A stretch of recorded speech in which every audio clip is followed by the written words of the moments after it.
Norrlenska nautakjötið. Uppskrift af góðu kvöldi.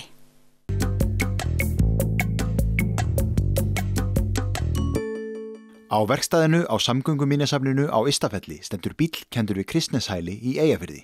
Hælisbíllinn svokallaði.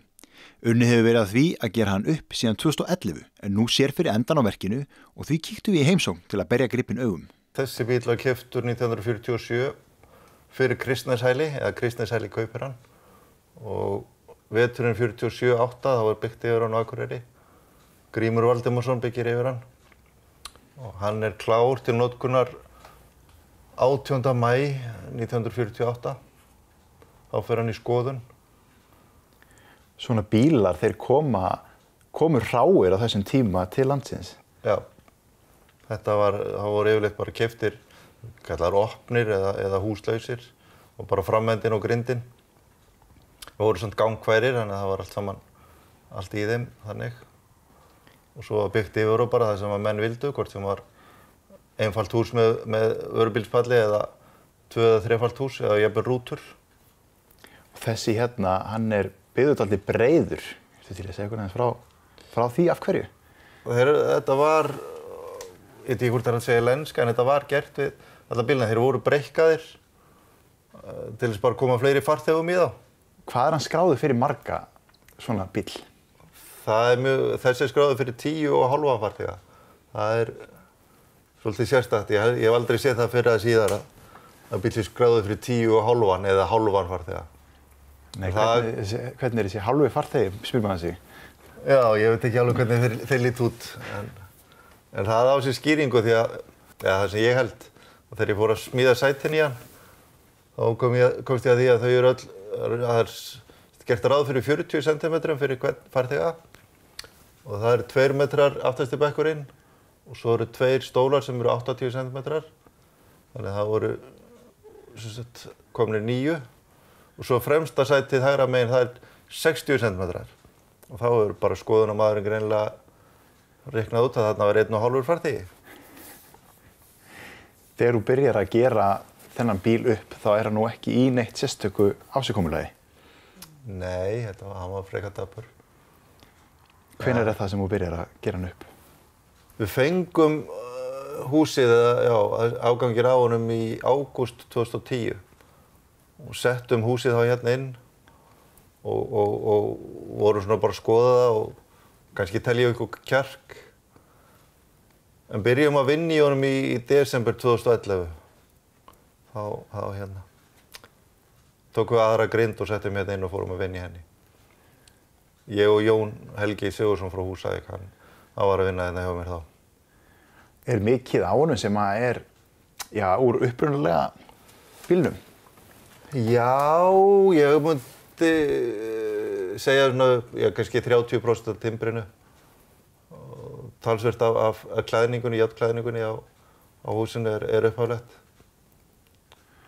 Og það voru til dæmis 2 miðjustólarnir í honum, þeir eru upphaflega, ég bara að laga það aðeins. Skiptum krossið á bakkinu og svona. Viðurinn hérna utan, er hann eitthvað upprunalegur? Stafirnir jafnvel? Þeir eru náttúrulega bara nákvæmlega eins og þeir voru. Þeir voru málaðir núna bara daginn. Snorri Guðvarsson málaði þá. Og er alveg eins og þeir voru á honum.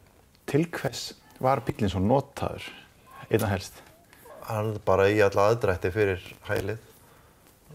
Allur matur, eins og kostur, kosturinn var fluttur á þessu. Hann var bara í áhættan að færðu milli Akureyrar og hælisins. Og svo var hann líka notaður í skemmtiferðir og svoleiðis. Við á mynda á hann sem tekinn við Grenjaðarstað, þá var að fara í skemmtiferð þangað. Við kíkjum aðeins inn í bílinn, eins og bara áklæðið og svona. Bólstraðir þú þetta sjálfur allt saman, eða var þetta? Nei, það kom kunningi minn að sunnan og setti utan sætin og setti upp í toppinn.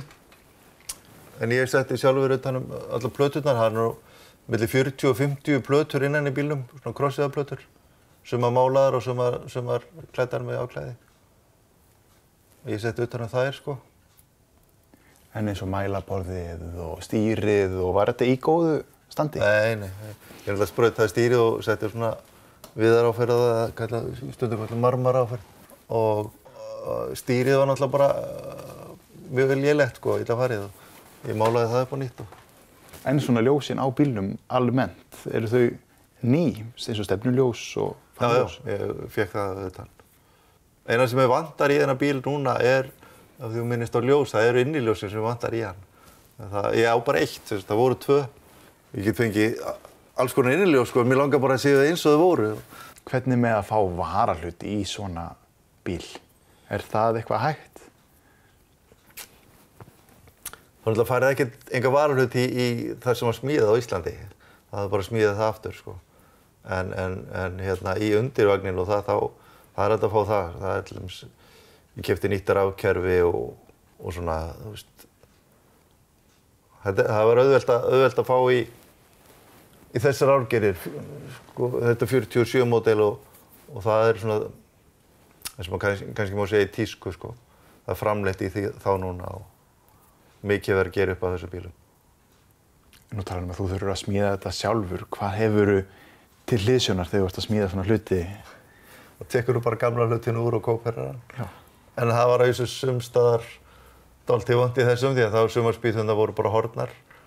En þá var bara að mæla það sem var við hliðina eða eitthvað sko og föndra einhvern veginn hann eitthvað til. Hvað færði þið svona til þess að halda áfram? Er áhuginn alltaf alveg jafn brennandi fyrir þessu? Ég veit ekki hvað það er sko, þetta er. Einhvers staðar þarf maður að vera og það er alveg gott að vera hérna eins og einhvers staðar annars staðar. Það er bara, já. Jú, maður hefur áhuga á þessu. Og skoða hvernig gamlu kallarnir, eða þeir voru náttúrulega ekkert gamlir þá, hvernig menn fyrir á tímum listu hlutina.